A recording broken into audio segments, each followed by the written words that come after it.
Saludos. El día de hoy hablaremos de la fisiología del aparato respiratorio. En primer lugar, debemos recordar que el sistema respiratorio constituye algo mucho más complejo que solo el aparato respiratorio, ya que este sistema respiratorio incluye la función de varios subsistemas y aparatos que tienen funciones importantes como por ejemplo el intercambio gaseoso, el equilibrio ácido-base, la participación en la fonación, participan en mecanismos de defensa del cuerpo y además también participan en el metabolismo en general gracias a que pueden activar o desactivar ciertas sustancias bioactivas a nivel del cuerpo. Un claro ejemplo de esto es la activación de la angiotensina 2 por parte de la enzima convertidora de angiotensina que se encuentra a nivel de los vasos sanguíneos pulmonares, tal como lo habíamos visto en los capítulos anteriores de circulatorio. Por lo tanto, comprendemos que el sistema respiratorio tiene múltiples funciones, pero la principal sigue siendo la respiración. Esta consiste básicamente en el transporte de oxígeno desde el medio ambiente exterior al cuerpo hacia el interior de nuestro organismo, en primer lugar hacia los pulmones, y desde estos, transportar los gases hacia la circulación sanguínea, para enviar el oxígeno hasta cada uno de los tejidos del cuerpo para su uso a nivel metabólico, es decir, la respiración celular, proceso que habíamos mencionado en la primera clase. Luego, por un proceso inverso de transporte, se produce la eliminación del dióxido de carbono del metabolismo celular hasta el medio ambiente externo. De esta forma, el sistema respiratorio participa del mantenimiento de la constancia del medio interno, es decir, de la homeostasis, pues gracias a él podemos mantener las concentraciones de gases, es decir, de oxígeno y dióxido de carbono, dentro de rangos homeostáticos normales. Para que esto se produzca, la respiración, el intercambio de gases, debe moverse a nivel de 3 fases: la fase gaseosa, la fase sanguínea y la fase tisular. Todo esto, como lo dije, con el objetivo de mantener la homeostasis del medio interno. Hay que destacar que este movimiento de los gases en cada una de estas 3 fases, gaseosa, sanguínea y tisular, se produce gracias a gradientes de presión, ya que los gases se mueven del sitio de mayor presión al de menor presión. El hecho de mantener una homeostasis constante dentro de parámetros normales de las concentraciones tanto de oxígeno como de dióxido de carbono tiene que ver en brindar un medio interno en el cual nuestras células puedan desarrollarse de forma adecuada. De esta forma, se mantiene constante la oferta de oxígeno hacia nuestros tejidos, tomando en cuenta que en reposo el consumo de oxígeno es de aproximadamente 250 mililitros por minuto, tal como lo habíamos mencionado en la clase pasada. Por otro lado, no olvidemos que nuestras células, a partir de su metabolismo, producen dióxido de carbono en una proporción aproximada de 200 mililitros por minuto, que también deben ser eliminados de nuestro cuerpo gracias a este sistema respiratorio. Y de esta forma, él contribuye al mantenimiento de la homeostasis. De esta forma, el sistema respiratorio utiliza varios mecanismos para cumplir con esta primordial función. El primero de ellos consiste en la ventilación, que se refiere al movimiento de aire desde la atmósfera hacia el interior del sistema respiratorio. Para esta ventilación requerimos una adecuada función del aparato respiratorio y su función de mecánica ventilatoria. El segundo mecanismo que emplea el sistema respiratorio es el de la difusión, que se refiere al paso de aire desde el interior de los pulmones hacia la circulación sanguínea. Este intercambio gaseoso ocurre a nivel alveolo capilar. Para que ocurra, los gases deben atravesar por completo cada uno de los componentes de la denominada membrana alveolo capilar. Esta membrana alveolo capilar, como puede verse en la imagen, está compuesta por 4 componentes importantes. En primer lugar, el epitelio alveolar, luego sigue el espacio intersticial, para seguir con la membrana basal capilar y por último la capa del endotelio vascular. El tercer mecanismo que utiliza el sistema respiratorio es el transporte de gases en el medio sanguíneo. En esto juega un rol muy importante los glóbulos rojos, ya que ellos, como ustedes saben, poseen una proteína muy importante de transporte de gases que es la hemoglobina. Así, los glóbulos rojos tienen un rol principal en el transporte tanto de oxígeno como de dióxido de carbono. En este transporte de gases entra en juego la denominada cinética del oxígeno y del dióxido de carbono que se desarrollará en las clases posteriores. El mecanismo final del sistema respiratorio consiste en la entrega del oxígeno hacia las células para que puedan emplearla en las reacciones químicas que habíamos visto en la primera clase, reaccionando el oxígeno con moléculas orgánicas como por ejemplo la glucosa con el fin de producir energía celular, ATP.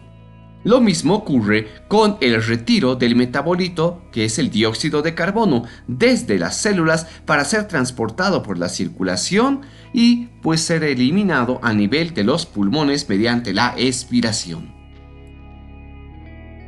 Siendo el primer mecanismo de la respiración la ventilación, es importante realizar una adecuada descripción estructural del aparato respiratorio que es el responsable de esta función ventilatoria. Por lo tanto, resulta muy importante comprender la interrelación que existe entre la estructura y la función del aparato respiratorio, que permite que se cumpla el objetivo de la respiración. De esta forma, la estructura general del aparato respiratorio se divide en alta y baja, o también denominada vía aérea superior y vía aérea inferior, considerando como hito anatómico de división el cartílago cricoides. Desde el punto de vista funcional, se puede considerar como vía aérea alta la extratorácica y la vía aérea baja la intratorácica. También se podría considerar que la vía aérea se compone de compartimientos funcionales. En realidad serían dos zonas importantes, una zona de conducción proximal y una zona de intercambio gaseoso distal. En primer lugar, la vía aérea superior inicia en la nariz, cuya estructura interna se encuentra dividida a la mitad por el tabique nasal. Cada segmento lateral está dividido por tres estructuras adicionales llamadas cornetes o turbinas, cuya principal función es ampliar la zona de contacto entre la mucosa y el aire. Esto permite que se complete la función nasal, que es conducir el aire mientras es filtrado, humedecido y calentado. El proceso de filtración es un mecanismo de defensa muy eficiente, ya que no permite el paso de partículas con un tamaño mayor a 10 micrómetros. Por otro lado, la mucosa nasal es ricamente vascularizada y esto facilita el calentamiento y la humidificación del aire antes de ingresar a la vía aérea inferior. Por otro lado, la estructura y función nasal poseen un costo elevado en cuanto a la resistencia al paso de aire en la vía respiratoria. De esta forma podemos afirmar que casi la mitad de la resistencia respiratoria total puede localizarse a nivel de la nariz, y es sustancialmente menor a la resistencia del aire que ocurre a nivel de la boca. Es por esta razón que, en situaciones en las que la vía aérea nasal resulta insuficiente, como por ejemplo en el ejercicio intenso o en la insuficiencia respiratoria, las personas tienden a abrir la boca para respirar. Si continuamos el análisis estructural de la vía aérea superior, podemos notar que la nariz posee componentes nasales óseos y cartilaginosos, además de la presencia de los cornetes y el paladar duro, que constituyen un soporte firme para mantenerla completamente permeable. Por el contrario, a nivel de la faringe, esta solamente se va a encontrar sostenida por tejidos blandos, y además la faringe resulta ser una vía común tanto para las funciones digestivas como respiratorias, además de el acto de la fonación. Además de esto, la vía aérea superior concluye en la laringe, que se encuentra sostenida por estructuras rígidas de tipo cartilaginoso. Finalmente podemos ver en la imagen la epiglotis, que cubre las cuerdas vocales y la vía aérea inferior. Es importante destacar que el control de la respiración permite la apertura y cierre de la glotis durante la respiración y en coordinación con el acto de la deglución y otros reflejos importantes que veremos en las clases posteriores. Ahora hablaremos de la vía aérea inferior.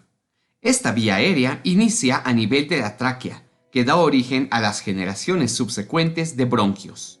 La tráquea, al igual que el resto de la vía aérea, se divide de manera dicotómica, asimétrica, dando origen a los dos bronquios principales que se consideran la primera generación de la vía aérea inferior. A partir de esta, nacen los 5 bronquios lobares, 3 derechos y 2 izquierdos, que conforman la segunda generación de la vía aérea inferior. Luego, los 20 bronquios segmentarios constituyen la tercera generación y así sucesivamente.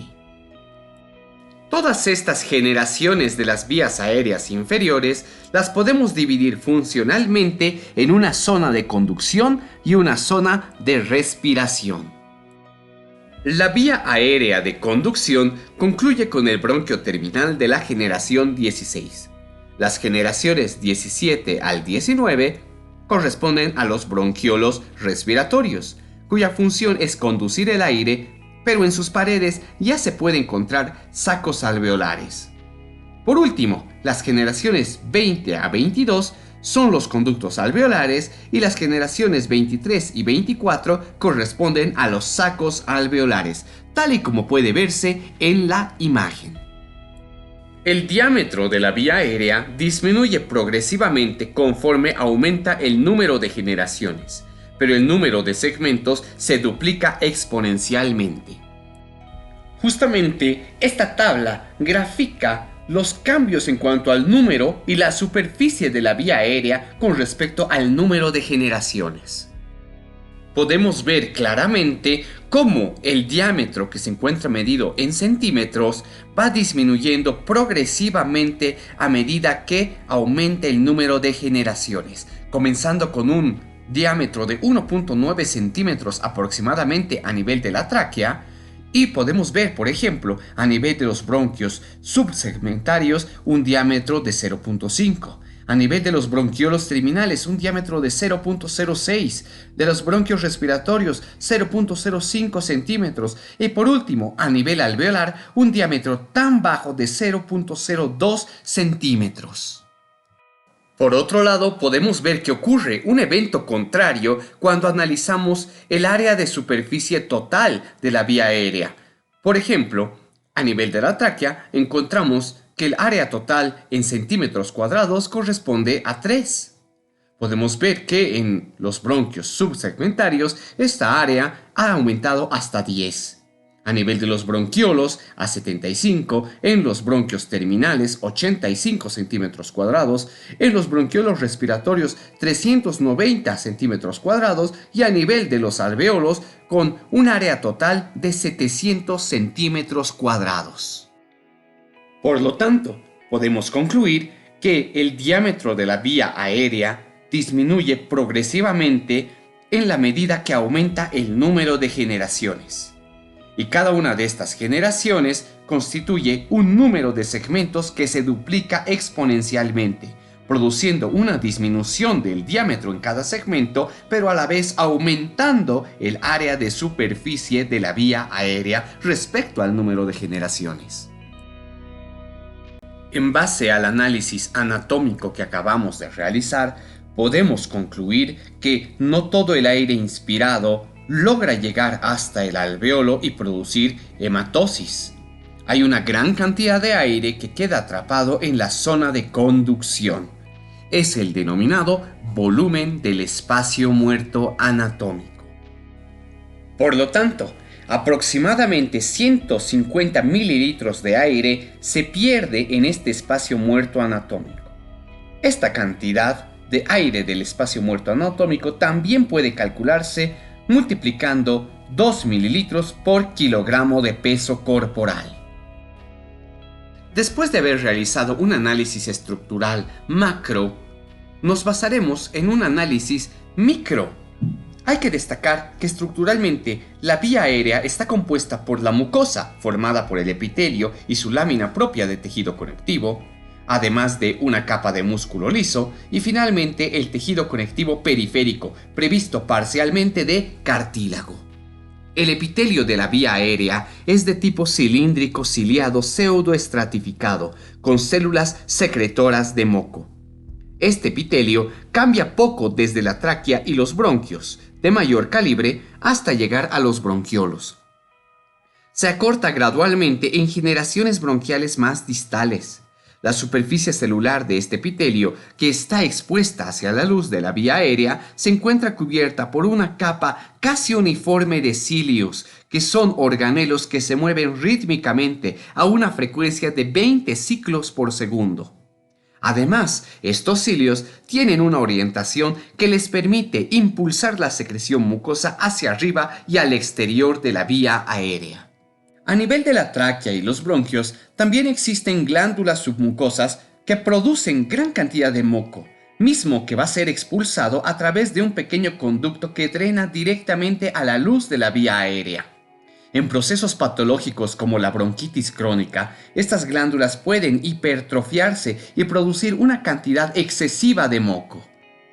Normalmente, el moco es continuamente aclarado por los movimientos ciliares hasta que se acumula en los bronquios de mayor calibre y a nivel de la tráquea. Finalmente, logra alcanzar la vía aérea superior y es deglutido. Solo cuando existe una acumulación excesiva de moco, su expulsión requiere ser auxiliada por el mecanismo de la tos. De esta forma, este sistema actúa como un medio de defensa del organismo, ya que las partículas extrañas que ingresan por la vía aérea quedan atrapadas en el moco y son eliminadas por el epitelio ciliado. La capa de tejido conectivo subyacente a la mucosa está compuesta principalmente por fibras elásticas que se encuentran distribuidas de forma longitudinal y que permiten mantener la permeabilidad de la vía aérea, manteniendo el músculo liso en la parte exterior de dicha vía aérea. Además de esta capa de tejido conectivo, se puede encontrar pequeños folículos linfáticos que participan en los mecanismos de defensa respiratoria. La capa de músculo liso circunda la vía aérea en toda su extensión, desde los bronquios de mayor calibre hacia los bronquiolos respiratorios. Y más distalmente se encuentran capas de músculo liso a nivel de la entrada de los conductos alveolares. Es importante destacar que esta capa de músculo liso es en parte responsable del calibre de la vía aérea, y por lo tanto su contracción excesiva podría dar origen a un broncoespasmo. El músculo liso también descansa sobre una capa de tejido conectivo de grosor progresivamente menor conforme disminuye el tamaño de la vía aérea. En esta capa de tejido conectivo se encuentran los anillos casi completos de cartílago a nivel de la tráquea y los bronquiolos, o fragmentos más pequeños en los bronquios de menor calibre. Ahora hablaremos de la estructura pulmonar. Tal y como puede verse en la imagen, los pulmones se caracterizan por tener una estructura de configuración externa que se amolda perfectamente a la forma interna de la pared torácica, a la cara superior del diafragma y a las caras laterales del mediastino, incluyendo el corazón. El tamaño pulmonar depende del tamaño corporal, particularmente del tamaño de la caja torácica. En un adulto promedio, el tamaño total alcanza de 4 a 6 litros y la movilidad del límite inferior de los pulmones puede desplazarse de 4 a 6 centímetros con inspiraciones o expiraciones profundas. El pulmón derecho puede dividirse fácilmente en tres lóbulos, el superior, el medio y el inferior. Y el pulmón izquierdo puede dividirse en dos lóbulos, superior e inferior, todos cubiertos de forma independiente por una capa de pleura visceral. Cada pulmón recibe a través de su íleo un bronquio principal y una rama de la arteria pulmonar que también funciona como un sostén anatómico. Los lóbulos pulmonares se dividen en segmentos, un total de 10 para cada pulmón, y cada segmento recibe un bronquio correspondiente. Estos datos son muy importantes, ya que estas divisiones lobares y segmentarias nos permiten realizar resecciones pulmonares quirúrgicas, y la función pulmonar se estima de forma pre- y postoperatoria, de acuerdo al número de segmentos a resecar. Sin embargo, debemos aclarar que la función pulmonar no es exactamente proporcional al número total de segmentos, ya que es probable que segmentos resecables hayan participado funcionalmente menos por lesiones locales, así como áreas pulmonares respetadas pueden compensar la función pulmonar posoperatoria. La arteria pulmonar emerge del ventrículo derecho y da origen a dos arterias principales, una para cada pulmón. Estas arterias se dividen de manera paralela a los bronquios hasta llegar a los bronquiolos terminales, formando la amplia red vascular o manto vascular a nivel de los alvéolos. En cuanto a las venas, hay que destacar que éstas siguen un patrón de división muy diferente, ya que se puede encontrar una vena entre dos pares de arterias y venas subyacentes. También debemos destacar que el grosor de las arterias pulmonares es menor al de las arterias sistémicas, en la misma proporción de diferencia de presiones, es decir, de 1 a 5. Si bien las arterias pulmonares brindan los vasos sanguíneos que formarán el manto vascular a nivel de la circulación alveolar, también hay que destacar que dichas arterias pueden suplir de nutrientes a los pulmones. Y este aporte nutritivo es complementado gracias a la circulación bronquial, que nace a nivel de la aorta con la formación de las arterias bronquiales. Ahora hablaremos de la importancia de la estructura alveolar, que dicho sea de paso es el sitio más importante, pues es donde se produce la hematosis, el intercambio gaseoso. El concepto funcional del pulmón descansa en un diseño estructural que expone una gran superficie de contacto entre el aire contenido a nivel alveolar y su contraparte sanguínea que se encuentra contenida en los capilares alveolares. Las divisiones finales de la vía aérea concluyen en unos 3 a 6 millones de alveolos que representan una superficie de contacto de aproximadamente 70 metros cuadrados, mientras que la superficie capilar es discretamente menor, en 10 a 20%. Además, las células del endotelio son más pequeñas. Por lo tanto, se requieren 4 células endoteliales por cada célula alveolar.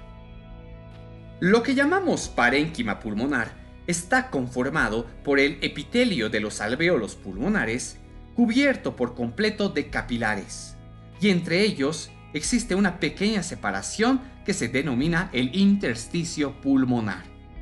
Las capas del epitelio alveolar y endotelio vascular representan el 50% de la barrera entre el aire y la sangre de los capilares, mientras que las células intersticiales y la matriz intercelular representan el 35 y 15% restante. El epitelio alveolar, además, está compuesto por dos tipos diferentes de células, los neumocitos tipo 1 y los neumocitos tipo 2. Los neumocitos tipo 1 son las células estructurales de la formación de la pared alveolar, mientras que los neumocitos tipo 2 son los responsables de la producción de una mezcla de varios fosfolípidos y proteínas e iones, denominado el surfactante o factor tensioactivo. Este surfactante se extiende como una delgada película sobre toda la superficie interna alveolar y su principal función es disminuir la tensión superficial que existe entre la interfase aire-agua dentro de los alvéolos. Estas funciones del surfactante las ampliaremos en detalle en la siguiente clase. Por último, debemos destacar que en el interior de los alvéolos normalmente se pueden encontrar otras células libres que participan en los mecanismos de defensa. Las células que predominan son los macrófagos alveolares, seguidas por linfocitos. Sin embargo, en circunstancias de inflamación puede encontrarse otros tipos de células, como neutrófilos y fibroblastos. En cuanto al sistema linfático pulmonar, debemos destacar que este está constituido por una extensa red de vasos linfáticos que permiten la recolección de agua y proteínas que han salido desde el componente intravascular, con el fin de devolverlo a la circulación. Además, mantienen de esta forma la hidratación pulmonar y se caracterizan por viajar con los vasos sanguíneos por el tejido conectivo y entre los espacios broncovasculares. En cuanto a los drenajes linfáticos, podemos observar en la imagen que a nivel del pulmón derecho el 100% va a drenar hacia la gran vena linfática. Pero en el pulmón izquierdo esto es muy diferente, ya que el 30% del flujo linfático que procede del campo pulmonar superior se vierte a nivel del conducto torácico y el 70% restante de la linfa proviene de los campos medios e inferiores, drenando en la gran vena linfática. Ahora hablaremos de la importancia de los músculos respiratorios y el tórax óseo. En primer lugar, debemos destacar que la columna vertebral, donde emergen 12 pares de costillas, se articulan anteriormente con el esternón, representando el sostén óseo del tórax. Por otro lado, hay que destacar que tanto el tórax óseo como los músculos respiratorios primarios y secundarios representan el sostén y la parte motora de este sistema respiratorio, productor de la denominada mecánica ventilatoria. De esta forma, los movimientos finales de la caja torácica son el resultado de la acumulación de movimientos mucho más pequeños con cada cuerpo vertebral y arco costal, con un efecto mucho mayor hacia las partes anteriores del tórax. Durante la inspiración, los arcos costales se tornan más horizontales y la parte anterior de los arcos costales, entre ellos el esternón, se va a desplazar de forma frontal y de forma superior, y mucho menos de manera lateral. Por lo tanto, de manera general diremos que los músculos que elevan la caja torácica son inspiratorios, es decir, los intercostales externos, los esternocleidomastoideos y los escalenos. Por el contrario, los músculos que hacen descender la caja torácica son considerados músculos expiratorios, principalmente los rectos del abdomen y los intercostales internos. Hay que aclarar que si bien todos estos músculos participan en la función de la mecánica ventilatoria, el principal músculo respiratorio es el diafragma. Este diafragma constituye el piso de la caja torácica y separa los pulmones y mediastino de las vísceras abdominales. También está compuesto por haces musculares distribuidos casi verticalmente, que se insertan sobre la circunferencia interna de la caja torácica. Su parte superior está formada por un tendón central que con la parte muscular toman la forma de una cúpula. El tendón central es muy delgado, muy fuerte y adopta una forma trilobulada. Al final de una respiración normal, el diafragma es capaz de alcanzar el cuarto espacio intercostal sobre la línea media clavicular derecha y el quinto espacio intercostal sobre la línea medio clavicular izquierda, a la misma altura de la 10ª vértebra torácica. Esta configuración del diafragma facilita los movimientos respiratorios, ya que durante la contracción muscular desciende el tendón central y aumenta las dimensiones del tórax en todas las direcciones, vertical, anteroposterior y de forma transversal. En condiciones patológicas como en el enfisema, donde existe una sobredistensión pulmonar con atrapamiento de aire, existe un aplanamiento del diafragma, con pérdidas de sus propiedades mecánicas musculares. Otros músculos que pueden asistir a la inspiración o expiración se han denominado los músculos accesorios de la respiración o músculos secundarios. Los músculos del cuello, los escalenos, el esternocleidomastoideo, el trapecio pueden facilitar la inspiración en condiciones de ineficiencia diafragmática, como sucede en la debilidad muscular del diafragma por parálisis o aplanamiento, como en el enfisema que habíamos destacado anteriormente. Asimismo, los músculos del abdomen, el oblicuo externo, el oblicuo interno, el transverso y los rectos del abdomen pueden auxiliar la mecánica ventilatoria durante la expiración, en maniobras forzadas como por ejemplo el acto de pujar.